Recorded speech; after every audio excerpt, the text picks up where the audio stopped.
এত সুন্দর বড় বড় বিল্ডিং, বড় বড় জান্নাত, এগুলো কোনো কিছুই আল্লাহর বান্দা আগে দেখে নাই। ঘুম থেকে উঠে স্বপ্নের মধ্যে বড়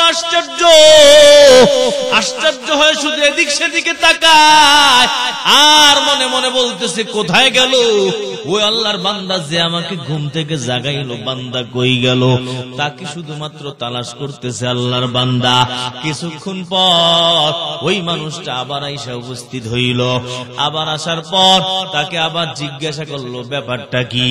এত সুন্দর গাছগাছালি, বাগ বাগিচা তো আগে দেখি নাই, এত সুন্দর বিল্ডিং, এগুলো তো আমি কোনোদিন আগে দেখি নাই, এত সুন্দর ঝর্ণা কোনোদিন তো আমার নজরে পড়ে নাই। কি আমি দেখতেছি যদি তুমি আমাকে বলতা। হে মুসলমান, আল্লাহ তাআলার বান্দা বলে, ও বাবা শোনো, এই যা কিছু তুমি নজর দিয়া দেখতেছো এটা তো হলো একটা জান্নাত। একটা মানুষ মারা যাবে, ওই মানুষটা মারা যাওয়ার আগে আল্লাহ তার জান্নাত বানাইলো, আল্লাহ তার জন্য তার জান্নাতের ঠিকানা রেডি বানাইলো। হে নবীর উম্মত, ওই বান্দা বলতেছে কে সেই মানুষটা? এত বড় আল্লাহওয়ালা, এত বড় বুজুর্গ মানুষ, কি সে আমল করতো যদি একটু আমাকে বলতা। যেই মানুষটা মারা যাবে, মারা যাওয়ার আগেই তার জান্নাত আল্লাহ রেডি বানায় রাখলো, যদি একটু বলতা তাহলে বড় ভালো লাগতো আমার কাছে। আল্লাহর বান্দা বলে ওই মানুষটা এত বড় কোনো মানুষ নয়, বরং সাধারণ মানুষ, সাধারণ কৃষি ক্ষেত খামারে কাজ করে এমন মানুষ। তবে কি আমল করত? কয় তার আমলটাও তত বেশি না। আল্লাহর বান্দা ফরজ ওয়াজিব সুন্নাত আদায় করত, এর সাথে সাথে যে আমলটা করত সেই আমলটা হলো বান্দা কোরআনের তেলাওয়াত একদিনও বাদ দিত না। সকালবেলা আগে কোরআন তেলাওয়াত করত, তারপরে আল্লাহর বান্দা ঘর থেকে বের হইত, রাত্রেবেলা ঘুমের আগে কোরআন তেলাওয়াত করত। এই আমল আল্লাহর বান্দা কোনোদিন বাদ দেয় নাই, নিয়মিত আমল আল্লাহর বান্দা করত। যে আমলের কারণে আল্লাহ রাব্বুল আলামিন তার মরার আগেই কবরটাকে জান্নাত বানাই দিল। হে মুসলমানের দল, আজকে তুমি আমি কোরআনে কারীমের তেলাওয়াত করতে রাজি না, অথচ নবী বলছেন যারা কোরআন তেলাওয়াত করবা, সকালবেলা কোরআন তেলাওয়াত করলা, ঘুমের আগে কোরআন তেলাওয়াত করলা, কি লাভ হবে? কয় জান্নাত তোমার জন্য দরজা খুলে বসে থাকবে। जन्नत दो ज़ुख से या रब क्या करो, आरज़ू है मैं तुझे देखा करो। और गिलमान जितनी नेमत है ओ सबसे बेहतर नेमत दीदार ओ। हे যুবক, কোরআনের তেলাওয়াত করো, সকালে করো, সন্ধ্যায় করো, যদি পুরাপুরি না পড়ো ফজিলতের সূরাগুলোর তেলাওয়াত করো, ইয়াসিন সূরা পাঠ করো। আমার নবী বলেন সব জিনিসের একটা অন্তর, কোরআনে কারীমের অন্তর হলো সূরা ইয়াসিন। ইয়াসিন সূরা যারা পড়বা তোমাদের অনেক ফজিলত আছে। আল্লাহর নবী বলেন একবার যদি ইয়াসিন সূরা পড়ো 10 খতম কোরআন শরীফ পড়ার সওয়াব পাওয়া যায়। তিরমিজি শরীফের মধ্যে নবী করিম হাদিস বয়ান করছেন সূরা ইয়াসিনের কি কি ফজিলত। চাকরি হয় না, বারবার সূরা ইয়াসিন পড়ো, চাকরি দিয়ে দেবে আল্লাহ। মেয়ের বিবাহ হয় না, ও যুবতী বোন, পর্দার অন্তরালের মা, তোমার মেয়ের জন্য তুমি সূরা ইয়াসিন নিয়মিত পাঠ করো, তোমার মেয়েকে সূরা ইয়াসিন পড়তে বলো। কি লাভ হবে? আল্লাহ তাআলা অতি তাড়াতাড়ি বিবাহ শাদীর ব্যবস্থা করে দিবে। তিরমিজি শরীফের মধ্যে বলেন যদি খাবার দাবারের মধ্যে শর্ট পড়ার সম্ভাবনা থাকে, কোথাও মেহমানদারির আয়োজন করতেছি, এমন পরিস্থিতি হয়ে গেল খাবার দাবারে শর্ট করার সম্ভাবনা, আল্লাহর নবী বলেন ওই খাবারের বর্তনের পাত্রটাকে, ঢাকনাটাকে না জাগাইয়া সূরা ইয়াসিন পড়া যদি ঢাকনার মধ্যে ফু দেওয়া হয়, ওই পাতিলের মধ্যে যদি ফু দেওয়া হয়, ঢাকনা না জাগাইয়া দিতে থাকবা, আর খাবার কোনোদিন শেষ হবে না। এখন কথা হলো আমাদেরটা শেষ হয়ে যায় কেন? আমরাও তো সূরা ইয়াসিন পড়ে যদি ফু দেই কোনো কাজ হয় না। কারণ এই ঈমান আমাদের নাই, ঠিক কিনা বলো? যে ঈমান নিয়ে ফু দেওয়া দরকার। ও মুসলমান, আমরা নামে মাত্র মুসলমান, কিন্তু ঈমান আমাদের মধ্যে নাই, ঠিক কিনা বলো? আজকে রাজনীতির কারণে ঈমান বরবাদ। রাজনীতি করতে গিয়া ওই হিন্দুদের পূজা মণ্ডপের মধ্যে পূজা দ্বিতীয় মুসলমানের বাধা নাই, ঠিক কিনা বলো? হে মুসলমানের দল, ঈমান সবার আগে, ঈমান আগে বাঁচাও। ঈমান যদি বাঁচে তাহলে সবকিছু হবে, ঈমান যদি না বাঁচে কিছুই লাভ নাই। যত হাজার কোটি টাকার মালিক হও, ওই কবরে তোমাকে আমাকে যাইতে হবে রে বাবা।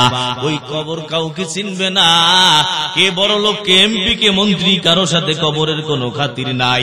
বরং যদি তুমি নেকি নিয়ে যাও, কবর তোমাকে খাতির করবে। নেকি না নিয়ে যদি যাও, ওই কবর তোমাকে কোনো খাতির করবে না রে যুবক। হেরে নবীর উম্মত, ওই কবর এমন এক ঘর, যেই ঘর সবাই যাইতে হবে, ঠিক কিনা? মৌতুকা আসিন কুল্লু নাসিন শারিবু, কবর বাইতিন কুল্লু নাসিন দাখিলু। মরণ থেকে যতই পালাও, মরণ তোমায় লইবে ঘিরি। যদিও সুদূর আকাশ পানে পালাও, সেটা লাগিয়ে সিঁড়ি। যদিও সুদূর আকাশ পানে পালাও, সেটা লাগিয়ে সিঁড়ি। নদী পথে নৌকা চালাও, হে মাঝি ভাই, বেলা ডোবার আগে আমি ওপার উঠতে চাই। বেলা ডোবার আগে আমি ওপার উঠতে চাই। ডুবে গেলে বেলা রে আর ওঠে না, ভেঙ্গে গেলে মেলা রে আর জমে না। সূরা ইয়াসিনের এত বড় ফজিলত।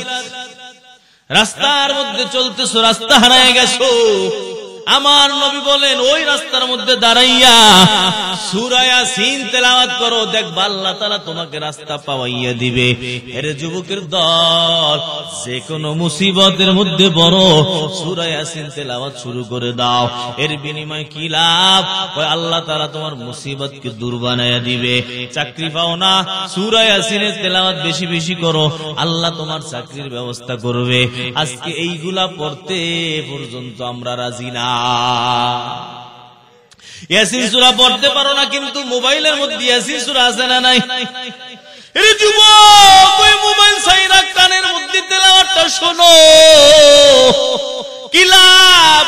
তেলাওয়াত করলে যেই লাভ, ওই কোরআনটা তুমি কানের মধ্যে শুনলেও সেই লাভ। ও যুবক, কোরআন শিক্ষা শুরু করে দাও, কারণ এই কোরআনেই তোমাকে মুক্তি দিবে, আবার এই কোরআনেই তোমাকে জাহান্নামে নিবে। কোরআন মানুষকে জান্নাতি নিবে, আবার কোরআন মানুষকে জাহান্নামে নিবে। যার পক্ষে কোরআন সাক্ষী দিবে, ওই মানুষটা সোজা জান্নাতে যাবে, আর যার বিপক্ষে কোরআন হয়ে যাবে, ওই মানুষটা সোজা জাহান্নামে যাবে। মাগরিবের পরে সূরা ওয়াকিয়া পাঠ করো। আমার নবী বলেন সূরা ওয়াকিয়ার কি লাভ? আব্দুল্লাহ ইবনে মাসউদ রাদিয়াল্লাহু তাআলা আনহু ইন্তেকালের আগ মুহূর্তে অনেকগুলো মেয়ে রাইখা যাইতেছেন। ওই টাইমে সবাই জিজ্ঞাসা করতেছে, আব্দুল্লাহ তুমি তো মারা যাইতেছো, এই মেয়েগুলার কি অবস্থা হবে, কি পরিস্থিতি হবে? আব্দুল্লাহ ইবনে মাসউদ বলে, বাবা আমি যদিও যাইতেছি কোনো সম্পদ রাইখা যাই নাই, কিন্তু আমার মেয়েদের জন্য আমি তাদের জন্য ওয়াকিয়া, তাদেরকে শিক্ষা দিয়ে গেছি। আমার মেয়েরা এই সূরা ওয়াকিয়া মাগরিবের পরে তেলাওয়াত করবে, আর রিজিক দিবে আমার আল্লাহ। এরে যুবক, কুল হু আল্লাহ কমপক্ষে পড়ো গো, বাকি কিছু না পড়ো, কুল হু আল্লাহর তেলাওয়াত করো। আমার নবী বলছেন কুল হু আল্লাহর কত ফজিলত। একবার কুল হু আল্লাহ পড়বা, কুল হু আল্লাহ সুলুসুল কোরআন। আমার নবী বলেন একবার কুল হু আল্লাহ পড়বা, সওয়াব কেমন? কয় 3 কোরআন শরীফকে 3 ভাগ কইরা 1 ভাগের যেই পরিমাণ সওয়াব, একবার কুল হু আল্লাহর দ্বারা সেই পরিমাণ সওয়াব আল্লাহ তোমার আমলনামায় দিবে। এর যুবকের দল, কুল হু আল্লাহর সূরা পারে না এমন মুসলমান দুনিয়ায় আসেনি, আসেনি? এমনও আছে যে কুল হুয়াল্লাহটা পর্যন্ত সহি করে পড়তে জানে না। আরে বড় আফসোস, ওই মালিকের দরবারে কেমনে দাঁড়াবা? ও পর্দার অন্তরালের মা, মেয়েকে বড় শিক্ষিত বানাইলা, ছেলেকে বড় শিক্ষিত বানাইলা, কিন্তু আসল শিক্ষা যেইটা কোরআনে কারিমের শিক্ষা দিলা না, কোরআনে কারিম পড়াইলা না। আল্লাহর কসম, এই শিক্ষা দিয়া দুনিয়ায় যা ফায়দা পাবা, ওই কবরে এই শিক্ষা দিয়া মুক্তি কিন্তু পাবা না, হাসরের মধ্যে এই শিক্ষা দিয়া মুক্তি কিন্তু পাবা না। যদি মুক্তি পাইতে হয় কোরআন শিক্ষা করো, ঠিক কিনা বলো? এই জন্য জান্নাত কাদের জন্য অপেক্ষা করে? ওই জান্নাত ওই সমস্ত মানুষ, যেই সমস্ত মানুষ এক নম্বর গুণ হলো যারা কোরআনের তেলাওয়াত করে, তালিল কোরআন। এক নম্বর হলো কোরআন তেলাওয়াত করব আমরা ইনশাআল্লাহ। নিয়মিত সকালবেলা কোরআন তেলাওয়াত করব, সন্ধ্যাবেলা কোরআন তেলাওয়াত করব, ঘুমের আগে কোরআনে কারিমের তেলাওয়াত করব, অফিসে আসি ওই টাইমেও কোরআনে কারিমের তেলাওয়াত করব। যদি কোরআনের তেলাওয়াত করা যায়, এর বিনিময়ে আল্লাহ তাআলার জান্নাত আমার জন্য অপেক্ষা করবে। 2 নম্বর হলো হাফিজুল লিসান, জবান যারা হেফাজত করবার যুবক, যাদের জবানকে কন্ট্রোলে রাখবা, জবানের দ্বারা কোনো অন্যায় কাজ করবা না, মুখের দ্বারা কোনো গুনাহের কাজ করবা না। এই জবান বড় দাম, বড় দাম। এই জবানের মাধ্যমে 1 সেকেন্ডে জান্নাতের মালিক হওয়া যায়, আবার এই জবানের দ্বারা 1 সেকেন্ডে জাহান্নামের মালিক হওয়া যায়। কালিমা পড়ছো, 1 সেকেন্ডে বললা আল্লাহকে মানি না, তুমি জাহান্নামী, চিরস্থায়ী কাফের। আবার যদি তুমি এই কালিমাটা সুন্দরভাবে পড়ে নাও, আধা মিনিট সময় লাগে না রে বাবা। ওই জিন্দেগিতে যা কিছু গুনাহ করলা, সব গুনাহগুলো আল্লাহ তাআলা মাফ করে দিবেন। এই জবানের এত বড় দাম। একজন বেগানা নারীর সাথে তোমার দেখা দেওয়া জায়েজ নাই, তার সাথে তোমার কথা বলা জায়েজ নাই। কাজী সাহেব বলল, ও জামাই বলো কবুল, আপনি কবুল বললেন। ও যুবক তুমি কবুল বললা। এই কবুলের কারণে মুখের মাত্র 3টা শব্দ, এই শব্দের কারণে একেবারে হারাম যেই মহিলা ছিল, যেই মহিলার সাথে কথা বলা জায়েজ নাই, যেই মহিলার সাথে দেখা পর্যন্ত দেওয়া জায়েজ নাই, জবানের 3 অক্ষরের দ্বারা সব কিছু হালাল বানাই দিল আমার আল্লাহ। আবার এই নারীকেই তুমি বিবাহ করলা গো, তোমার বিবাহিত স্ত্রী, তাকে তুমি এখন বললা তালাক, এটাও 3 শব্দ। হে যুবক, যে তোমার অর্ধাঙ্গিনী হয়ে গেল, একেবারে আপন হয়ে গেল, তোমার শরীকে হায়াত হয়ে গেল, এই 3 শব্দ বলার কারণে ইচ্ছায় বলো আর অনিচ্ছায় বলো, ইচ্ছা কইরা বলো, অনিচ্ছায় বলো, ঝগড়ায় বলো, মোহাব্বতে বলো, আদরে বলো, যেমনি বলো না কেন, এই হালাল বিবি তোমার জন্য হারাম বানাই দিবে আল্লাহ। এই জবানের এত দাম, এত দাম। একবার যদি সুবহানাল্লাহ বলো, পুরো দুনিয়া নেকি দ্বারা ভরে দেয় আল্লাহ। হে নবীর উম্মতের দল, এই জন্য এই জবান আবার মানুষকে জাহান্নামে নিয়ে যাবে, এই জবান আবার মানুষকে জান্নাতে নিয়ে যাবে। আমার নবী বলছেন, মান সামাতা নাজা, যদি কোনো আল্লাহর বান্দা চুপ থাকে সে মুক্তি পাইয়া যায়। কারণ এই জবানের খারাপ ব্যবহার যারা না করবা, আল্লাহ তাআলা এর বিনিময়ে তোমাদেরকে জান্নাত দিয়ে দিবে। আলিয়াকুবুন নাস আলা উজুহিহিম ইল্লা হাসাইদু আলসিনাতিহিম।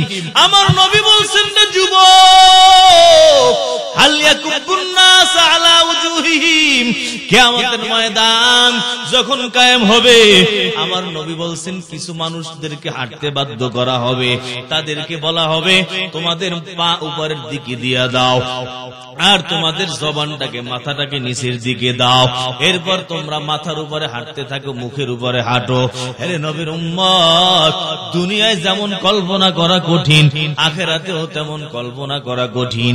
কিন্তু আমার আল্লাহ ওই টাইমে মানুষগুলোকে এমন হাঁটতে বাধ্য করবেন, এর কারণ হলো তারা তাদের জবান হেফাজত করে না। ও পর্দার অন্তরালের মা গো, তোমরাও তোমাদের জবানকে কন্ট্রোল করো না, জবান কন্ট্রোল করো। স্বামীর বদনাম কইরো না, শাশুড়ির বদনাম কইরো না, ও স্বামী স্ত্রীর বদনাম কইরো না, ও শাশুড়ি পুত্রবধূর বদনাম কইরো না, ননদ ভাসুর একে অপরের বদনাম কইরো না। এই কবিরা গুনাহ, জবানের কবিরা গুনাহ বড় মারাত্মক কবিরা গুনাহ। আমার নবী বলেন, বাইয়াজমান লিমা বাইনা লাহিয়াইহি ওয়া মা বাইনা রিজলাইহি আজমান লাহুল জান্নাহ। দুইটা জিনিসের হেফাজতের গ্যারান্টি দিবা, আমি নবী তোমাকে জান্নাতের গ্যারান্টি দিব। এক নম্বর হলো জবান, দুই নম্বর হলো লজ্জাস্থান। আজকে আমাদের বর্তমান সমাজে এই দুইটার কোনো গ্যারান্টি নাই, হেফাজত করি না। আল্লাহ তোমাকে আমাকে জবান দিল রে যুবক, এই জবানটা তুমি আমি ভালো কাজে লাগাই না, এই জবানটাকে সুন্দর কাজে লাগাই না, অথচ এই জবানটা আমার আল্লাহ পাক হিসাবে পাক জবান বানাইয়া পাঠাইলো। দুনিয়ায় যখন তুমি আগমন করলারে যুবক, তোমার এই জবানটা বড় পবিত্র জবান ছিল। তোমার এই মুখটা দিয়া দুনিয়ায় আল্লাহ তাআলা তোমাকে সিগারেট খাওয়াইয়া পাঠায় নাই, এই জবানটা দিয়া আল্লাহ তোমাকে বকা জকা কইরা পাঠায় নাই, এই জবানটা দিয়া আল্লাহ তোমাকে গীবত শিকায়েত কইরা পাঠায় নাই রে যুবক। আজকে তোমার আমার জবানটাকে আল্লাহ পাক বানায়া জমিনের মধ্যে পালাইলো। জমিনে যখন আগমন করলা ও যুবক, কান্নার আওয়াজ তোমার জবান দিয়া আল্লাহ বাই করলেন। আল্লাহ বুঝাইতে চায়, যদি দুনিয়ায় কানতে পারো আমি আল্লাহ তোমার আপন হয়ে যাব, যদি দুনিয়ায় বেশি বেশি কানতে পারো ওই জান্নাত তোমার কাছে চলে আসবে। হেরে যুবকের দল, আমার মালিক তোমাকে পাক জবান দিয়া দুনিয়ায় পাঠাইলো, আজকে ওই পাক জবানটাকে তুমি নাপাক বানায় দিলা। কেমনে নাপাক বানাইলা? কয় বন্ধুদের সাথে মিলে মিলে নাপাক মদ তুমি পান করলা, বন্ধুদের সাথে মিলে মিলে বিড়ি খাওয়ার অভ্যাস বানাইলা রে যুবক। ও পর্দার অন্তরালের মা, আপনার সন্তানটাকে আপনি একটু বাধা দেন। আল্লাহ তাকে যেমন পাক জবানটা দিয়া দুনিয়ায় পাঠাইলো, সে যাতে করে তার জবানটাকে পাক রাখতে পারে। ও বাবাজি, সন্তানকে বাধা দেন, সন্তান যাতে করে খারাপ বন্ধুদের সাথে গিয়া না মিলে, ওই খারাপ বন্ধুদের সাথে মিলা গিয়া সিগারেট খোরের সাথে মিলা গিয়া সিগারেট খোর হয়, গাঞ্জা খোরের সাথে মিলা গিয়া গাঞ্জা খোর হয়। বন্ধু যেমন হবে আর এক বন্ধু তেমন হবে। এই জন্য আমার নবী বলেন, আলমারউ আলা দীনি খালিলি, দুনিয়ার সব মানুষ তার বন্ধুর ধর্মের উপরে চলল। বন্ধু যেই ধর্মে চলে আর এক বন্ধু সেই ধর্মে চলে। বন্ধু যদি বিড়ি খায় আর এক বন্ধুকেও বিড়িখোর বানাইয়া দেয়, বন্ধু যদি ওই গাঞ্জা খায় আর এক বন্ধুকেও গাঞ্জাখোর বানায়। ও পর্দার অন্তরালের মা গো, ওই তোমার মেয়েটা যদি খারাপ মেয়েদের সাথে চলে, ওই খারাপ মেয়েটা দেখবা তোমার মেয়েটাকেও খারাপ বানায়া ফেলাবে। আল্লাহ তোমাকে আমাকে পবিত্র বানাইয়া দুনিয়ায় পাঠাইলো, গুনাহমুক্ত অবস্থায় দুনিয়ায় পাঠাইলো রে যুবক। ও পর্দার অন্তরালের মা, তাকাইয়া দেখো, দুনিয়ায় যখন আগমন করলা আমল নামা একটাও গুনাহ নাই, আমল নামার মধ্যে একটা গুনাহ নাই, আমল নামাটাকে আল্লাহ তাআলা খোলে নাই। তোমাকে পবিত্র বানাইয়া দুনিয়ায় পাঠাইলো, তোমাকে ইসলামী স্বভাব দিয়া দুনিয়ায় পাঠাইলো, তোমাকে হালাল খাওয়াইয়া দুনিয়ায় পাঠাইলো। হে যুবক ভাই, ওই মালিকের হালাল খাওয়ার গুণ ওইটা তুমি ধইরা রাখতে পারলা না। আমার আল্লাহ সর্বপ্রথম যেই খাবারটা তোমার মুখে দিল রে বাবা, ওই খাবারটা হলো মায়ের স্তনের বুকের হালাল দুধ। এই হালাল খাবারটা আমার আল্লাহ তোমাকে সর্বপ্রথম খাওয়াইলো। আমার আল্লাহ কিন্তু ইচ্ছা করলে পারতো এই সিস্টেম না রাইখা দুনিয়ার খাবারের সিস্টেম রাখতে আল্লাহ পারতেন। বাচ্চা জন্মগ্রহণ করবে সাথে সাথে দুনিয়ার খাবার খাবে, এমন সিস্টেমও আল্লাহ তাআলা করতে পারতেন। কিন্তু আল্লাহ কি করছেন, ওই সন্তান আগমন করবে একেবারে 6 মাস পর্যন্ত মায়ের স্তনের দুধ পান কইরা বড় হয়। হে যুবক, এর দ্বারা আল্লাহ বুঝাইতে চায়, আমি তোরে হালাল খাওয়াইয়া পাঠাইলাম, আবার যখন তুই মারা যাবি, যদি তুই জান্নাতে যাইতে চাও রে বান্দা, এই হালাল খাওয়ার গুণ নিয়ে সারা জীবন তোমাকে কাটাইতে হবে। যদি হারাম খাও তাহলে তোমার জন্য জান্নাত হারাম। আমার নবী বলেন, লা ইয়াদখুলুল জান্নাতা জাসাদুন গুজিয়া বিল হারাম। ওই দেহ কোনদিন জান্নাতে যায় না যেই দেহ হারাম টাকা পয়সা দিয়ে লালন পালন হয়। ও পর্দার অন্তরালের মা, এই হাদিস তো আরো বহুত আগে শুনছো, কিন্তু একটু মাথা বালিশের মধ্যে মাথা রাইখা তুমি একটু যদি চিন্তা করো, ও পর্দার অন্তরালের মা, তোমার স্বামী হারাম ইনকাম করে, হারাম কামাই করলো, এইগুলা খাইয়া তুমি বড় হইতেছো, তোমার ছেলেটাকে বড় বানাইতেছো, তোমার মেয়েটাকেও বড় বানাইতেছো। এই হারাম যারা খায়, আমার নবীর কথা অনুযায়ী তারা জান্নাতে যাইতে পারে না। আমার নবী বলেন, আল্লাযী নাফসু মুহাম্মাদিন বিয়াদি ইন্নাল আবদা লা ইয়াকযিফুল লুকমাতাল হারাম ফি জাওফিহি লাম ইউতাকাব্বাল আমালু 40 ইয়াওমা। আমার নবী বলেন, ওই সত্তার কসম, যেই সত্তার হাতে আমি মুহাম্মাদের জান, যদি কোন বান্দা একটা হারাম লোকমা গলা দিয়া ঢুকাইয়া দাও, একটা হারাম লোকমা ঢুকানোর কারণে এক প্লেট না, দুই প্লেট না, তিন প্লেট না রে বাবা, একটা মাত্র হারাম লোকমা গলায় ঢুকাইবা, এর বিনিময়ে কি হবে? আমার নবী বলে 40 দিনের আমল কবুল হবে না। 40 দিন যত নামাজ পড়বা, ও পর্দার অন্তরালের মা গো, তোমার 40 দিনের কোন নামাজ কবুল হবে না। 40 দিন যত পর্দায় থাকবা, কোন সওয়াব পাবা না। 40 দিন যত তেলাওয়াত করবা, আল্লাহর কসম, ও পর্দার অন্তরালের মা, 40 দিনের কোন তেলাওয়াতের সওয়াব পাবা না। 40 দিনের তাহাজ্জুদের সওয়াব পাবা না। 40 দিনের যা আমল করবা, কোন নেকি পাবা না। যত জিকির আজকার করবা, 40 দিন সব বন্ধ, এক লোকমার কারণে। আর যারা বছরকে বছর হারাম খাও রে যুবক, আয় তোর পাওটা ধইরা বলি রে যুবক, ওই হারামের কাছে যাইও না। হারাম হলো জাহান্নাম, হারাম হলো আগুন। যারা হারাম খাও, পেটের মধ্যে আগুন খাও রে বাবা। আল্লাযীনা ইয়াকুলুনা আমওয়ালাল ইয়াতামা ইন্নামা ইয়াকুলুনা ফি বুতুনিহিম নারা। আমার আল্লাহ তাআলা বলেন, এতিমের সম্পদ যারা খাও, হারাম যারা খাও, তোমরা তোমাদের পেটের মধ্যে আগুন ঢুকাও। ওরে বাবা, সবগুলা গুনাহ হলো কবিরা। যত কবিরা গুনাহ আছে, সবগুলা গুনাহ হলো একটা একটা আগুন। ওরে বাবা, যত কবিরা গুনাহ করলাম, আমি আমার আগুন জ্বালাইলাম। গুনাহের সম্পর্ক জাহান্নামের সাথে রে বাবা। জাহান্নামের মধ্যে আগুন আছে, প্রত্যেকটা গুনাহের মধ্যে আগুন আছে। যত গুনাহ করলা রে যুবক, একটা একটা গুনাহ, একটা একটা আগুন। হারাম খাইলা মানে পেটের মধ্যে আগুন খাইলা। এই আগুন তোমাকে এখন জ্বালাইবো না রে যুবক। ওই আগুন কখন বাষ্ট হবে? কয় যখন কবরে যাবা, দেখবা পেটের আগুন বাষ্ট হইয়া ওই কবরটাকে আল্লাহ জাহান্নাম বানায় দিবে। এর যুবকের দল, ওই কবরে গিয়া কেমনে থাকবা? ওই কবর বড় ভয়ঙ্কর ঘর, কবর বড় সাপ বিচ্ছুর ঘর, কবর বড় আগুনের ঘর। প্রত্যেক দিন কবর ডাইকা ডাইকা বলে রে বান্দা, আমি বড় একাকিত্বের ঘর, আমি বড় ভয়ঙ্কর ঘর, আমি সাপ বিচ্ছুর ঘর। সাবধান, আমার মধ্যে কিন্তু প্রস্তুতি নিয়ে আগমন করবা। আমল নিয়ে যদি না আসো, আমার ব্যবহার তোমার সাথে বড় খারাপ হবে ব্যবহার। ও পর্দার অন্তরালের মা, একটু কই চিন্তা করো, একটু কবরের মুরাকাবা করো। তোমার বাবার দিকে তাকাও, যেই বাবা তোমাকে লালন পালন করলো, ওই বাবা আজকে দুনিয়ায় নাই, কবরের মধ্যে চলে গেছে। নিজের মায়ের দিকে তাকাইয়া দেখো, তোমার মা আজকে দুনিয়ায় নাই, কবরের মধ্যে চলে গেছে। তুমিও একদিন কত যুবতী ছিলা, ও পর্দার অন্তরালের মা গো, তুমিও কত যুবতী ছিলা, অল্প বয়সে ছিলা, তোমার সুন্দরভাবে বিবাহ হয়েছিল, স্বামীর ঘরে আগমন করলা।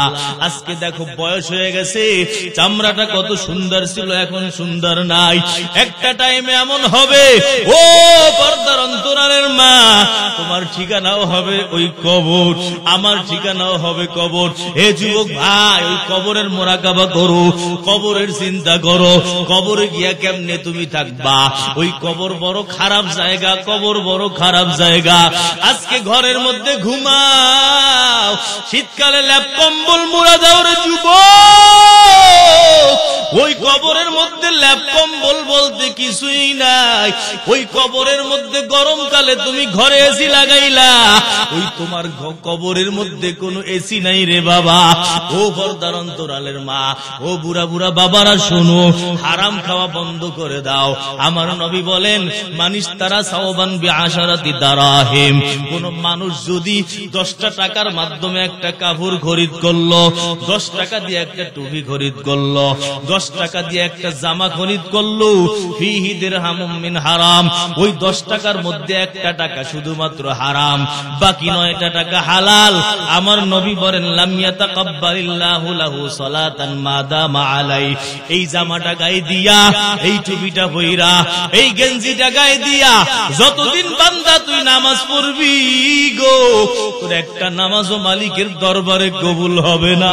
ও বাবাজিরা, ফজরের নামাজ কত কষ্ট করলা। এই শীতের রাত ফজরে ওযু কইরা মসজিদে যাওয়া কিন্তু বড় কষ্টের। ওই মসজিদে গিয়া নামাজ আদায় করলা, কিন্তু এই নামাজটা যদি কবুল হইল না হইল, এর থেকে বড় আফসোস আর দুনিয়ার মধ্যে নাই রে বাবা।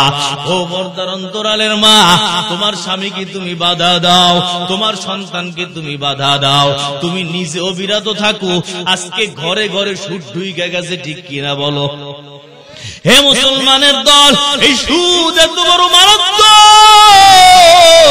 আল্লাহ তাআলা কোরআন শরীফে বলছেন, ফাজানু বিহারবিন মিনাল্লাহ, যারা সুদখোরের দল, আল্লাহর সাথে যুদ্ধের জন্য রেডি হও, আল্লাহর নবীর সাথে যুদ্ধের জন্য রেডি হও।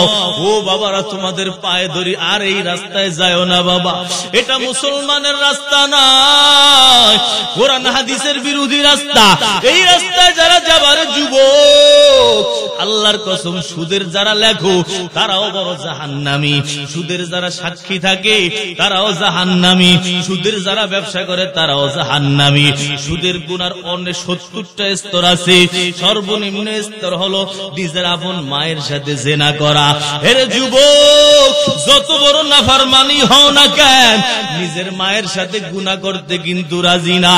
আমার নবী বলেন, এত এত গুনাহের স্তর এই সুদের মধ্যে আল্লাহ রাখছেন। হে পর্দার অন্তরালের মা, হারামের ধারে কাছে যাইও না রে বাবা। এই জবানটাকে আল্লাহ পাক জবান বানাইয়া পাঠাইলো। আজকে তুমি আমি দুনিয়ায় আগমন করার পর, তুমি আমি দুনিয়ায় আইসা জবানটাকে নাপাক বানায় দিলাম। এই জবানটার মাধ্যমে গালিগালাজ করলাম, জবানের মাধ্যমে মিথ্যা কথা বললাম, জবানের মাধ্যমে মিথ্যা সাক্ষী দিলাম।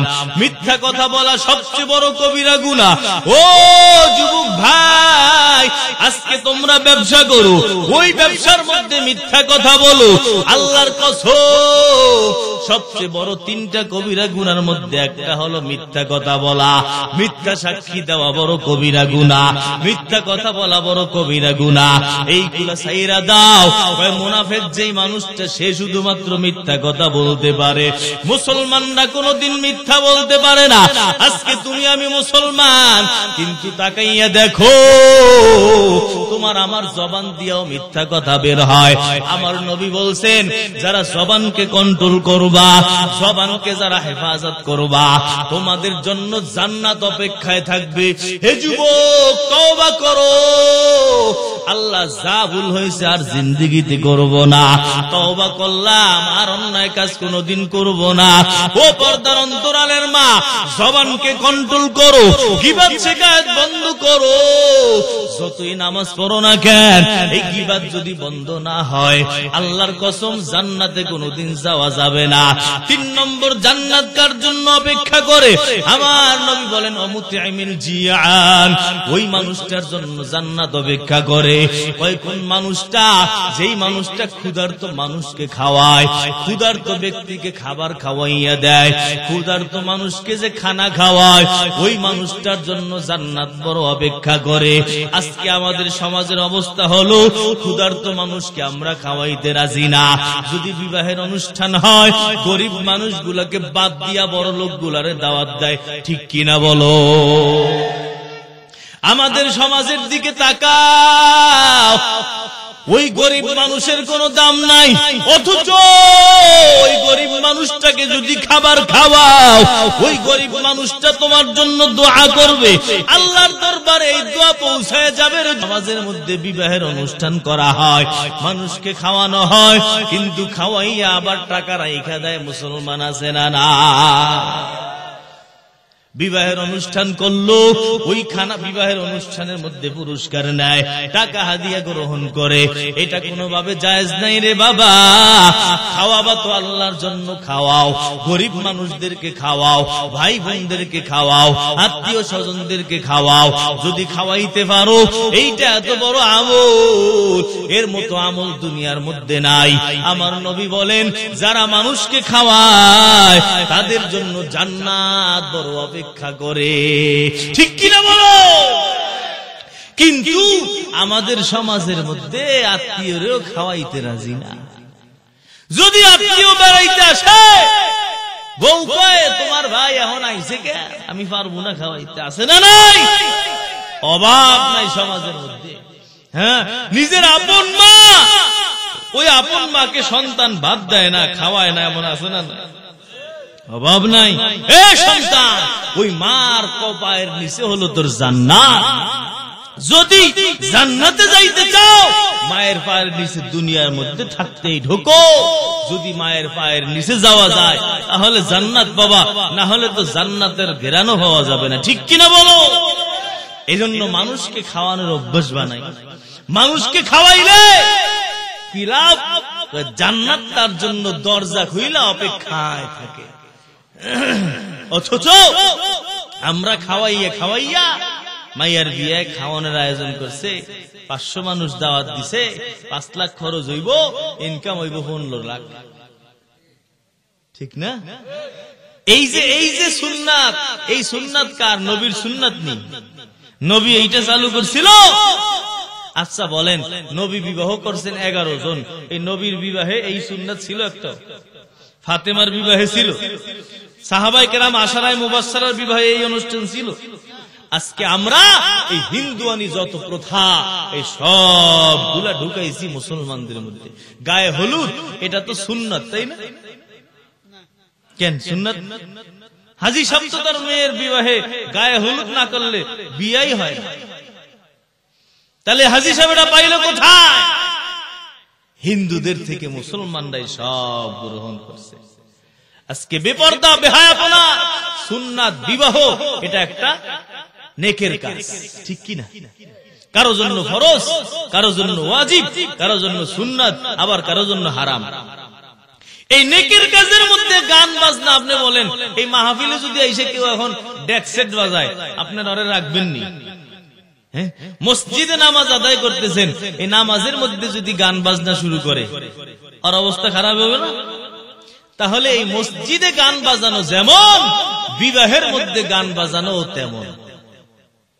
মসজিদে যেমন ইবাদত হয়, ইবাদতের মধ্যে যেমন গান বাজনা বাজানো যায় না, এই বিবাহের মধ্যেও এটা একটা ইবাদত, ঠিক কি না?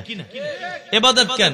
নবী বলেন আন-নিকাহু মিন সুন্নতি, বিবাহ হলো আমার সুন্নাত, নবীর তরিকা এটা সুন্নাত।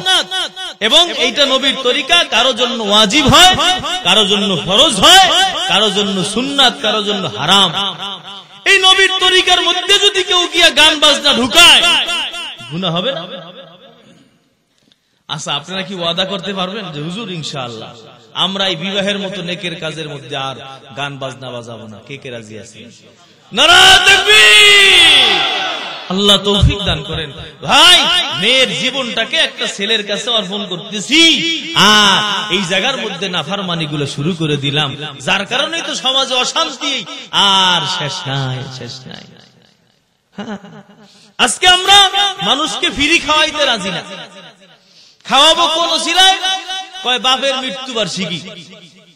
এখন হুজুরের দাওয়াত দাও, ওই মানুষদেরকে দাওয়াত দাও, দাওয়াত দিয়ে খাওয়াও। কোন অনুষ্ঠান উপলক্ষ ছাড়া খাওয়ানোর লোক বড় অভাব, ঠিক কিনা? হয় মৃত্যুবার্ষিকী, না জন্মবার্ষিকী, না বিবাহ বার্ষিকী, নালে 31st নাইট, ঠিক কিনা? আজকে মুসলমানরা এগুলো করে না। এই যে গেল 31st নাইট, এর মধ্যে ঢাকার শহরের ছবি দিছে, পুরা আসমান সব আলোয় আলোকিত। মুসলমান খাইতে পারে না, আলুর দাম হয়ে গেছে 70, 80, 90, পটকা ফুটানোর টাকার বড় অভাব নাই। টাকা টাকা টাকা, ঠিক কিনা? জোরে গণ। পাখি মারতেছে, মানুষ মারা যাইতেছে। 1 বছর তো এমন হয়েছে একটা বাচ্চা মারা গেছে এই পটকার আওয়াজে। এই যে চলচ্চিত্র জগতের আছে সরওয়ার ফারুকি না কি নাম, উনি তারপর ফেসবুকে লেখছে যে এই অভিশাপ দিয়ে আমাদের একটা বছর শুরু হইল। রাত 2টা বাজে বাচ্চা এই অভিশাপের আওয়াজে ঘুমাইতে পারে না, ঠিক কিনা করে বলো মুসলমান? এগুলোর মুসলমান কয়? একটা বছর পার করলাম, আল্লাহর দরবারে তওবা করতে হবে, কান্না করতে হবে, আল্লাহর কাছে মাফ চাই। সামনের বছরটা যাতে ভালো হয়, আল্লাহ যাতে অন্যায় অপরাধের কারণে শাস্তি না দেয়, এই দোয়া না করবা। তা না, বরং নাচানাচি আর গান বাজনা দিয়া বছরকে উদযাপন করে মুসলমান, ঠিক কিনা জোরে বলে? এগুলোর মুসলমান কয়? জিনা। মুসলমান হতে হলে সব ঠিক বানাইতে হবে। কবিরা গুনাহ করবা আর মুসলমান জিন্দেগিতেও চলবে না। সুরাত মুসলমানের হতে পারে, কবরে গেলে দেখা যাবে এটা মুসলমান না, ঠিক কিনা বলেন? এজন্য খাওয়ান কোন উপলক্ষ ছাড়া খাওয়ানো। দেখেন তারপর আমাদের সমাজের সিস্টেম কি, কয় খাওয়ান খাওয়ার আগে হুজুর দিয়া দোয়া করায়। হুজুর একটু দোয়া করেন। কেন হুজুরে আপনার বাসায় দাওয়াত খাইলে কি দোয়া করন লাগবে? আপনি কি এই দোয়ার বিনিময় ছাড়া হুজুরে খাওয়াইতে পারেন? খানা দাওয়াত দিছে, আগে দোয়া করেন, নাহলে পরে দোয়া করেন। কোন উপলক্ষ ছাড়া যদি একটা মানুষকে খাওয়ান, নেকি হবে কিনা? এই হাদিসে কি বলছে? মুতঈমিল জিআন, যে ক্ষুধার্ত মানুষকে খাওয়ায়। এখানে কিন্তু নবী কয় নাই যে খাওয়াইয়া আবার দোয়া করায়, খাওয়াইয়া আবার হাদিয়া নেয়, খাওয়াইয়া ওই অনুষ্ঠান উপলক্ষে খাওয়ায়। আজকে কমে গেছে আমাদের সমাজ থেকে। দারুল দেওবন্দ মাদ্রাসার পাশে একটা গরিব মানুষের ঘর ছিল। ওই গরিব মানুষটাই এই ঘাস কাটতো, ঘাস কাইটা এগুলো বিক্রি করত। 1 টাকা নিজে খরচ করত, 1 টাকা ওই দান করত, আর 1 টাকা নিজে ওই দেওবন্দের ওস্তাদদের দাওয়াত দিয়া খাওয়ানোর জন্য জমাইত। ঘাস কাটে গরিব মানুষটা প্রতিদিন 1 টাকা 1 টাকা 1 টাকা জমাইয়া 30 দিনের দিন দেওবন্দের সব বড় বড় হুজুরদেরকে দাওয়াত দিত। ইয়াকুব নানুতুবি রহমাতুল্লাহ আলাইহি এই গরিব মানুষটার দাওয়াত খাওয়ার অপেক্ষায় থাকতেন। উনি জিজ্ঞেস করতেন যে আর বাসায় জানে কবে দাওয়াত, ফিক্স তারিখ, প্রতি মাসে অমুক তারিখে দাওয়াত। কোন উপলক্ষ আছে? কিচ্ছু নাই। গরিব মানুষটা মোহাব্বত করে করে তাদেরকে খাওয়াইতো।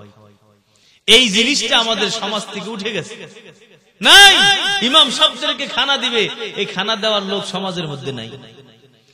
অথচ আপনারা কি না খেয়ে থাকেন? ইমাম সাহেব ফাঁকায় খাইবো, বেতন দেয় 3000, আবার ইমাম সাহেবের মধ্যে খানাও খাই, ঠিক কিনা জোরে কোন? রাগ হইতেছেন? আমাদের পরিস্থিতি সমাজ এমন চলতেছে বর্তমানে। কোন উপলক্ষ ছাড়া একটা মানুষকে যদি আপনি খাওয়ান, ক্ষুধার্ত মানুষকে খাওয়াইলেই জান্নাত। আরে কুকুরকে যদি কেউ খাওয়ায়, ক্ষুধার্ত পিপাসার্ত কুকুরকে পানি খাওয়াইছে একজন নাফরমান মহিলা, বুখারী শরীফের riwayat। কুয়ার কাছে গেছে, পানি খাইতে পারে না, ওই মহিলা জুতা খুইলা কুয়ার থেকে পানি উঠাইয়া কুকুরকে খাওয়াইছে। আল্লাহ এমন খুশি হইছে, একেবারে তাকে জান্নাত দিয়ে দিয়েছে। কুকুরকে, ক্ষুধার্ত কুকুরকে পানি খাওয়াইলে যদি জান্নাত পাওয়া যায়, আপনার মেয়ের বিবাহে ফি সাবিলিল্লাহ যদি মানুষকে খাওয়ান, জান্নাত পাবেন না? কেন? এই যে খাওয়াইয়া 3 লাখ খরচ কইরা 6 লাখ উসুল করতে হইব, এই তরিকা কোথায় পাইলেন? এই যে দান বাক্স নিয়ে আমরা বসি, যত বড় কোটিপতি তত বড় দান বাক্স।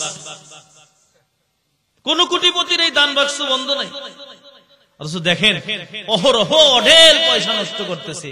আজকে একবেলা মেয়ের বিবাহ উপলক্ষে খাওয়াবে, সেখানেও খাওয়াইয়া 1 প্লেট খাবারের দাম 10,000 টাকা।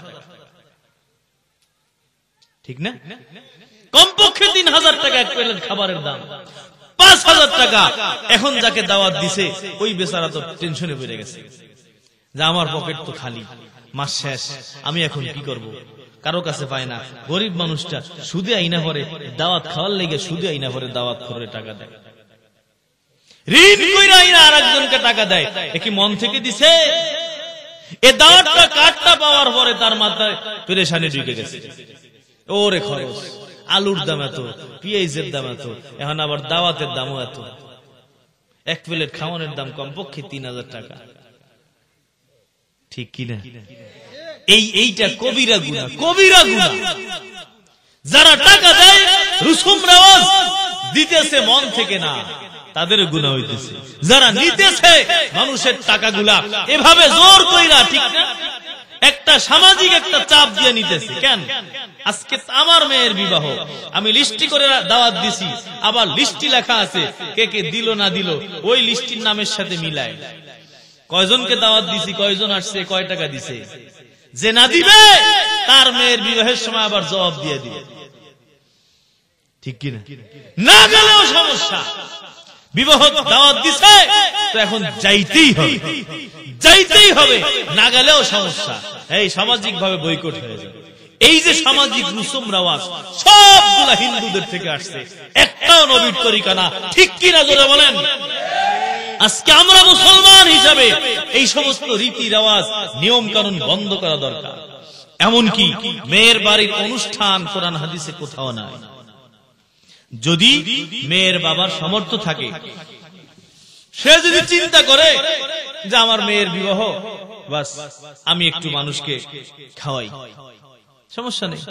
কিন্তু চাপ সৃষ্টি কইরা বরযাত্রী 1000 বরযাত্রী আসবে, আপনাকে খাওয়াইতে হবে, মেয়ের বাপের নাই পয়সা, এ কি করবে? এর কাছে যায়, সের কাছে যায়। আগে সমাজে দেখছি বিবাহ হয়েছে, পুরা 10 গ্রাম কালেকশন কইরা পরে মাইয়া বিয়ে দিছে। এখন আছে কিনা জানি না, শুনছি আমরা আমাদের যে অমুকে মাইয়া বিবাহ দিবে, চেয়ারম্যান মেম্বারের কাছে গেছে যে আমার মেয়ের বিবাহ, এখন আপনারা কিছু দেন। কেন? সমাজের মধ্যে কি বিবাহ কি এত কঠিন? আরে সাহাবী বিবাহ করছে রাত্রে বেলা, রাসূলও জানে না, সকালবেলা আগে একবেলা পাশে বসাইয়া মোহাব্বত করে একটা মাছ কিনে খাওয়াইছেন। এই যে মোহাব্বত, এই মা যে দিল থেকে দোয়া দিছে, এই দোয়াই তো আপনি জান্নাতে যাবেন না।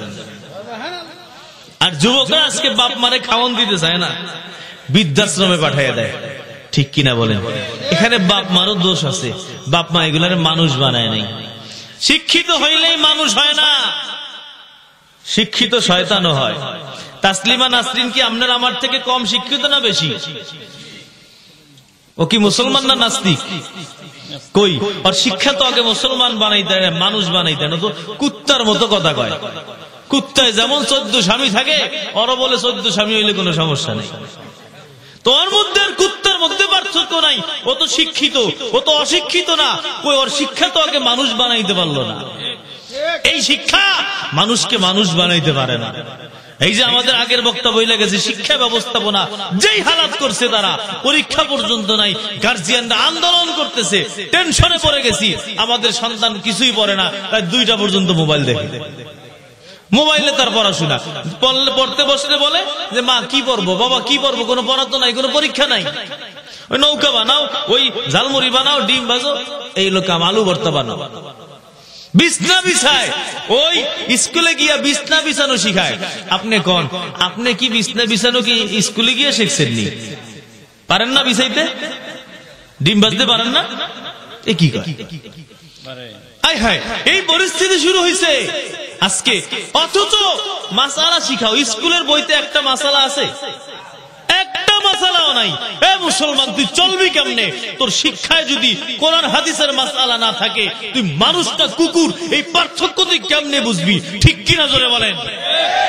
আজকে আমাদের মুসলমান আমরা, আমাদের শিক্ষার মধ্যে কোরআন নাই, হাদিস নাই, কিচ্ছু নাই।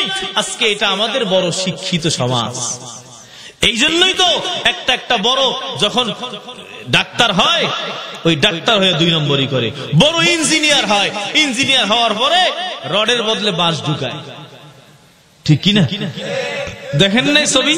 রাস্তা বানাইছে খালি বাঁশ আর বাঁশ আর বাঁশ, আইক্যাওয়ালা বাঁশ, এই বিল্ডিং বানাইছে, পিলারের মধ্যেও বাঁশ, সবখানে বাঁশ ঢুকাইতেছে। কেন? আরো বাঁশ ঢুকাইবো যদি এইগুলারে ইসলামিক শিক্ষা না দাও। ঠিক কিনা জোরে বলো। আমাদের সমাজে এমন হয়েছে যে বর্তমানে মুসলিম শিক্ষা, ইসলাম শিক্ষা বই পড়ায় হিন্দু মাস্টারে। পত্রিকায় আসছে যে এক স্কুলের মধ্যে ইসলাম শিক্ষা বইয়ের মধ্যে কি আছে? সূরা ফাতিহা আছে, আছে না? কুল হুয়াল্লাহ, কুল আউযু বিরাব্বিন নাস, ফালাক, এগুলো আছে। এ বলে হিন্দুতে পড়ায়। আপনি কোন হিন্দু পারেনি সূরা ফাতিহা? এই হলো আমার সমাজ, আমার রাষ্ট্র, আমার দেশ আমাকে এই দিতেছে। এই জন্য প্রয়োজন আমাদের বর্তমানে মাদ্রাসাগুলো মাশাআল্লাহ কিন্ডারগার্টেন সিস্টেম হয়ে গেছে। ঠিক কিনা জোরে কোন? একেবারে নার্সারি 1 2 3 পর্যন্ত সব কিন্ডারগার্টেনের যত বই সব আছে, মাসআলা মাসাইল আছে, কোরআন হাদিস আছে। 3 4 5 পর্যন্ত মাদ্রাসায় পড়লে তার কোরআন শরীফ নাজেরা কমপ্লিট, অনেক জায়গায় হেফজ কমপ্লিট এবং মাসআলা মাসাইল কমপ্লিট। প্রাথমিক জীবন চলার জন্য যা দরকার সব কমপ্লিট। যদি স্কুলে পড়াইতেই চান 5 পর্যন্ত বা 3 4 পর্যন্ত মাদ্রাসায় পড়াইয়া তারপর স্কুলে দেন। ওই 4 যে মাদ্রাসায় পড়ছে স্কুলে গিয়ে 5 ভর্তি হইতে পারবে ইনশাআল্লাহ। একই বই পড়ানো হয় মাদ্রাসার মধ্যে। ঠিক কিনা জোরে বলেন? এই সিস্টেম আল্লাহর বরকত। মানুষ মাদ্রাসার দিকে ধাবিত হচ্ছে কারণ মাদ্রাসাই মানুষকে মানুষ বানায়। একটা মাসালা স্কুল কলেজের বইতে নাই। আর আজকে আরো কত আবি যাবি টিরিং টিরিং সাইকেল চালাই। কেন? টিরিং টিরিং সাইকেল কি আপনি চালাইতেন? এটা কি স্কুলে গিয়ে শিখান লাগবো নি? আমার আজীব হাস্য খেলাধুলা শুরু হয়েছে। আমাদের লক্ষ কোটি টাকা খরচ করে আমাদের সন্তানদেরকে আমাদের টাকা দিয়ে বই দেওয়া হয়। সেই ইসলাম শিক্ষা বইয়ের মধ্যে মূর্তির ছবি। এই বছর যেই বই দেওয়া হয়েছে, এই বই দেওয়ার পরে আবার বই ফেরত নিছে। কেন? ভুলে নাকি মূর্তির ছবি এসে গেছে। কেন? ভুলে একটা কাউয়ার ছবি আইতে পারল? মূর্তিটা কেমনে ভুলে আসে ইসলাম শিক্ষা বইয়ের মধ্যে? আল্লাহ আমাদেরকে হেদায়েত দান করেন। আমার কথা বুঝতেছেন? আমি কিন্তু আওয়ামী লীগ, আমার বাড়ি কোটালীপাড়া, গোপালগঞ্জ কোটালীপাড়া। আমার একেবারে আসনের মধ্যে প্রধানমন্ত্রী শেখ হাসিনা বিজয় হয়েছে। ওখানে আওয়ামী লীগ ছাড়া আর কোনো ভোটে একটা ভোটও নাই। যারা জন্মগ্রহণ করে কোটালীপাড়া সব আওয়ামী লীগ হয়ে জন্মগ্রহণ করে। ওই হিসাবে আমারও আপনি আওয়ামী লীগ কইতারেন। আমি কিন্তু আওয়ামী লীগের বিরোধী না, আমি বিরোধী সমাজ যেই ব্যবস্থাপনা চালু করতেছে মুসলমানকে ধ্বংস করতেছে। ঠিক কিনা জোরে বলেন? এই শিক্ষার দ্বারা মুসলমান সন্তান মানুষ হবে না। আমার সন্তানকে আমি নৈতিকতা শিক্ষা দিতে চাই। নৈতিকতা শিক্ষা মাদ্রাসায় পাবেন। ঠিক কিনা জোরে বলেন? হ্যাঁ। এই জন্য বাস আপনার সিদ্ধান্ত, আপনার সন্তানকে মানুষ বানাবেন নাকি ডিমবাজি আলুবাজি শিখাবেন।